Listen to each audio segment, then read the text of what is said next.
pertama terkait dengan dana transfer pusat ke daerah. Kami memiliki data dan mari kita samakan data kita terkait dengan porsi APBN berbanding dengan PAD masing-masing. Komisi 2 DPR RI, Ibu Wakil Menteri Dalam Negeri dan para gubernur yang saya hormati, pada periode ini concern untuk menjalankan fungsi pengawasan kami terhadap seluruh dana transfer pusat ke daerah. Kita tahu izin yang dibawakan kalau bisa jangan bikin forum sendiri. Saya di Tasik bisa menerbitkan negara. Jadi kalau mau hadir karena bagian integral dari rapat ini, terbitkan diri. Komisi 2 DPR RI menyadari bahwa dana APBN yang ditransfer ke APBD dalam bentuk dana transfer pusat ke daerah, baik itu dalam bentuk dana alokasi umum, dana alokasi khusus, dana insentif, dana bagi hasil, dan yang lain-lain. Prinsip dasarnya adalah dana APBN. Dan karena APBN, maka DPR RI secara konstitusional berkewajiban untuk melakukan pengawasan. Selama ini, ada beberapa mantan anggota DPR, ada Bang Ansar, Bang Wahid, senior kami Mas Pram. DPR tidak pernah mengambil posisi untuk melakukan pengawasan APBN yang sudah ditransfer ke daerah.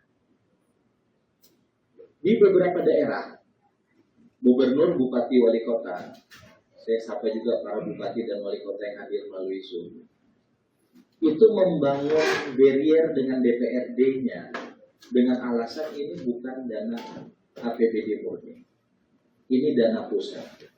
Sehingga kemudian ada ruang kosong dalam konteks pengawasan.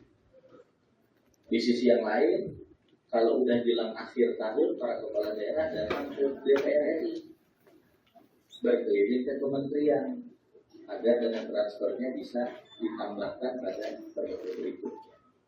Nah, karena itu pengawasan ini bagian juga dari evaluasi agar nanti dalam fungsi budgeting kami di DPR RI ini kami juga bisa mendapatkan data dan posisi yang sebaik-baiknya untuk kita menyusun formula terkait dengan dana transfer daerah. Kita tahu lebih dari 70% daerah di Indonesia, baik provinsi maupun kabupaten kota, ketergantungan terhadap APBN-nya tinggi. Kami menganggap ketergantungan tinggi itu kalau PAD-nya di bawah 40%.